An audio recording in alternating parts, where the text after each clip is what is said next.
para que outros possam viver. Vale a pena morrer para que outros possam viver.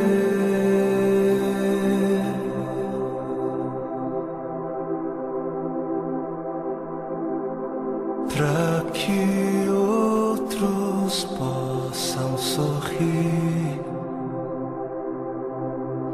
Vale a pena chorar para que outros possam viver.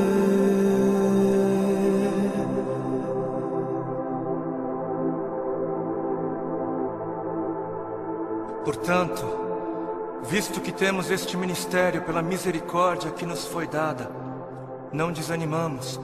Antes, renunciamos aos procedimentos secretos e vergonhosos, não usamos de engano, nem adulteramos a palavra de Deus. Ao contrário, mediante a clara exposição da verdade, recomendamo-nos à consciência de todos diante de Deus. Pois não pregamos a nós mesmos, mas a Jesus Cristo, o Senhor, e a nós como escravos de vocês por causa de Jesus. De todos os lados somos pressionados, mas não desanimamos. Ficamos perplexos, mas não desesperados.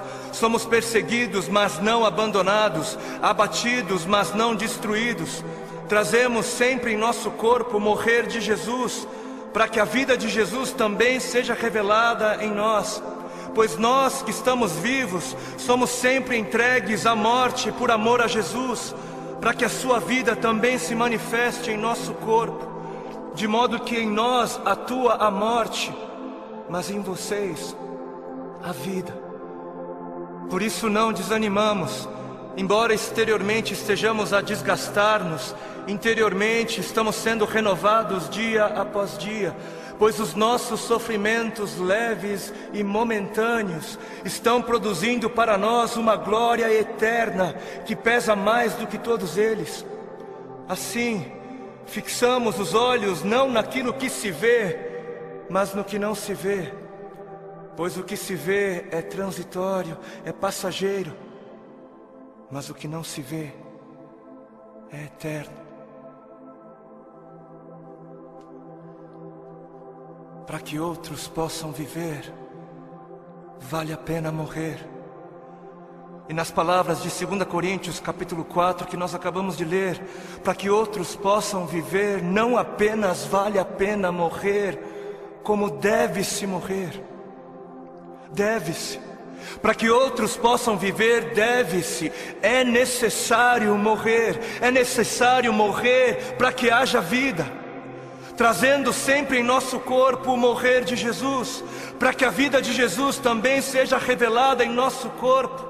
Pois nós que estamos vivos, somos sempre entregues à morte por amor a Jesus, para que a sua vida também se manifeste em nós, de modo que em nós atua a morte, para que em vocês, para que em outros atue a vida.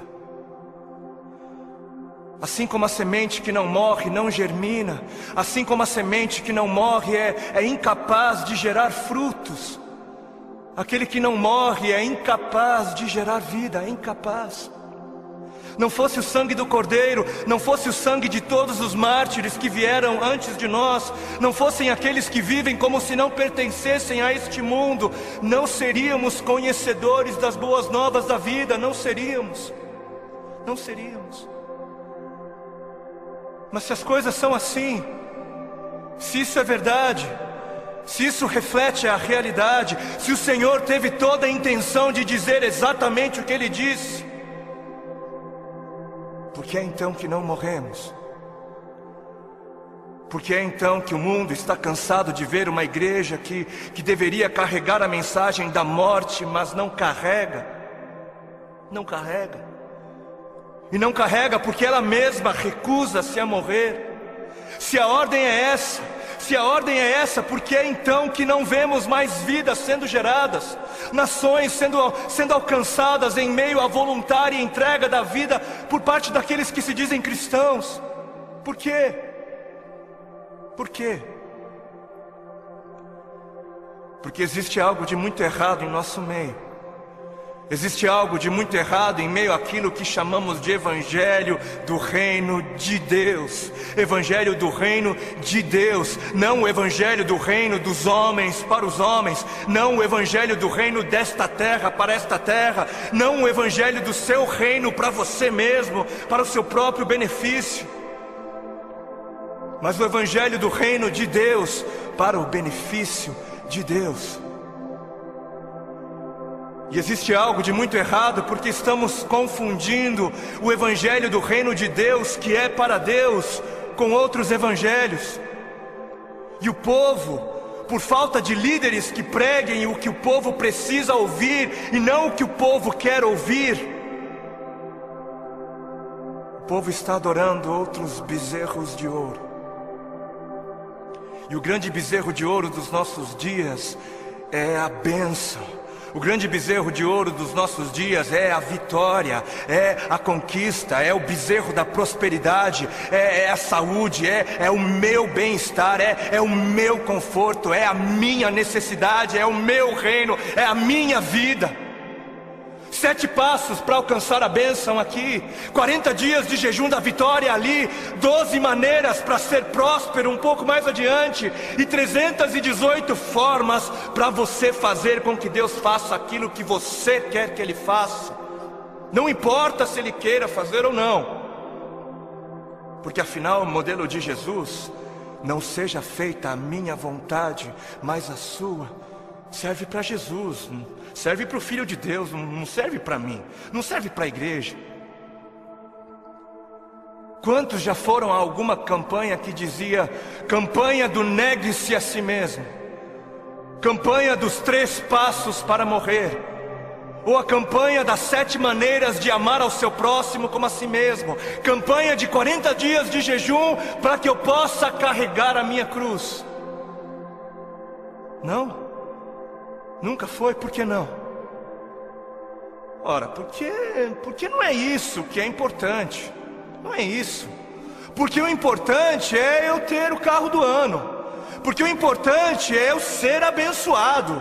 O importante é eu mostrar o quão abençoado sou. Preciso mostrar. Eu preciso mostrar. Porque afinal de contas, se ando de carro importado, é porque Deus me deu, né? Deus me deu. Porque é muito óbvio que Deus está muito mais preocupado com o meu ego. Eu sou tão espiritual e abençoado que é muito óbvio para mim, e é muito óbvio só para mim, que Deus está mais preocupado em colocar dinheiro nas minhas mãos para que eu possa comprar coisas caras e tolas, do que está preocupado em colocar recursos sob os meus cuidados para que eu possa de alguma maneira aliviar a dor dos aflitos.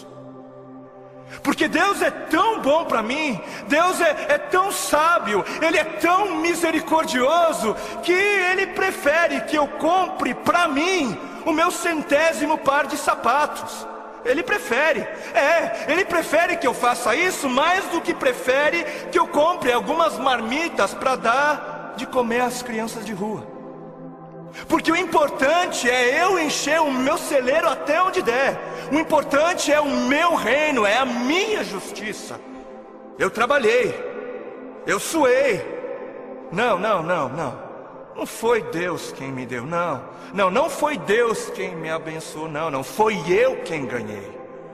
É justo, eu trabalhei, é meu. Porque o importante é eu viver como se não houvesse morte. E Deus que me livre de pensar em morte. Coisa negativa não é de Deus.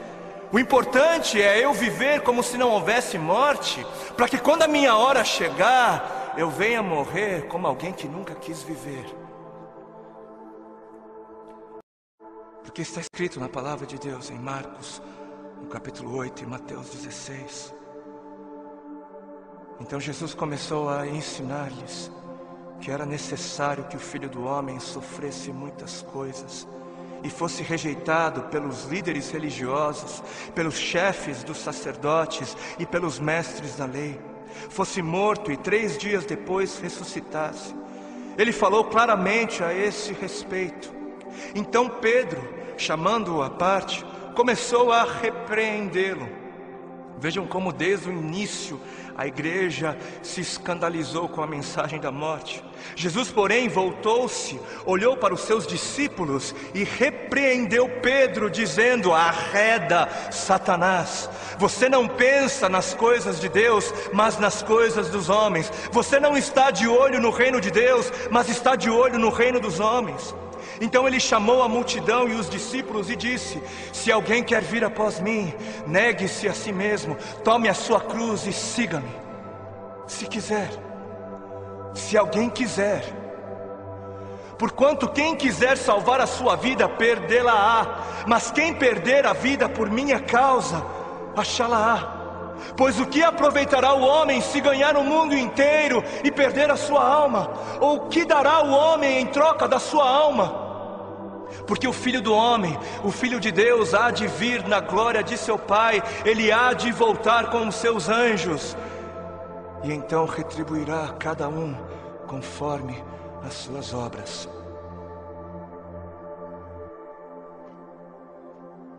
Quem fizer de tudo para garantir a sua vida neste mundo, não merecerá a vida no outro. E quem fizer de tudo para garantir a sua vida no outro mundo, perderá a sua vida neste. Perderá o controle da sua vida neste mundo. Quem viver de olho nos tesouros deste mundo, receberá somente aquilo que este mundo é capaz de dar. Mas quem viver com os olhos fixos no tesouro eterno, este receberá, este haverá de receber aquilo que a eternidade tem para dar. Entendam algo. Sabem por que existem religiosos fanáticos que se matam, que se suicidam, que dão as suas vidas para serem destruídas? Sabem por quê? Porque eles estão pensando na eternidade, eles estão de olho na eternidade. E sabe por que você se recusa a negar-se a si mesmo e entregar o controle da sua vida a Deus? Porque você está pensando demais nesta vida. E mais, sabem por que é que estes fanáticos acabam dando as suas vidas? Porque eles passaram a vida toda, a vida inteira, ouvindo de seus mestres que morrer é algo valioso. Eles passaram a vida toda ouvindo de seus mestres que morrer é algo bom, é algo nobre, é algo honroso, que morrer gera vida. Gera vida. Mas e a igreja? Mas onde está a igreja? Onde está a voz profética? Onde estão os que pregam a verdade? Onde estão os que pregam morram? Onde estão os mestres de Deus a gritarem morram? Morram, para viver morram, por amor a Cristo morram, por amar a Deus acima de tudo morram. Onde estão? Por que os missionários moravianos se vendiam como escravos para poderem pregar aos escravos? Porque alguém lhes ensinou que esta vida não vale a pena ser vivida se não for vivida para Deus. Alguém lhes havia ensinado que para que outros pudessem viver, valia a pena morrer. Enquanto muitos parecem estar fascinados demais com mestres que pregam apenas vida nesta vida, mestres que distorcem o significado de vida em abundância. Apesar disso, existem alguns remanescentes, existem ainda alguns que se recusam a se prostrar diante dos bezerros de ouro, existem ainda alguns que se permitem ser afligidos por amor a Cristo. Alguns que entenderam a voz do Espírito de Cristo, do Cristo que deu o exemplo a ser seguido, não apenas em vida, mas na morte de cruz, e são capazes de dizer: já não sou eu quem vivo, mas Cristo vive em mim. Cristo vive em mim. Amados, a vida é para os que creem. E os que creem não têm medo da morte, não devem ter medo da morte. Quem tem medo da morte não crê. E quem não crer, não viverá. E eis que a morte é o maior medidor da fé. Os que morrem são os que creem. E termino com um texto bíblico que está em 2 Timóteo, capítulo 4, nos versículos 2 ao 4. Diz assim: pregue a palavra, pregue a palavra, esteja preparado a tempo e fora de tempo, repreenda, corrija, exorte com toda a paciência e doutrina. Por quê? Porque chegará o tempo em que não suportarão a sã doutrina, chegará o tempo em que não suportarão os caminhos de Deus, os pensamentos de Deus. Ao contrário, sentindo coceira nos ouvidos, juntarão mestres para si mesmos, segundo as suas próprias cobiças. E estes se recusarão a dar ouvidos à verdade, se recusarão, voltando-se para as fábulas, preferindo acreditar nos mentirosos finais felizes. Que este não seja você, para a glória de Cristo Jesus.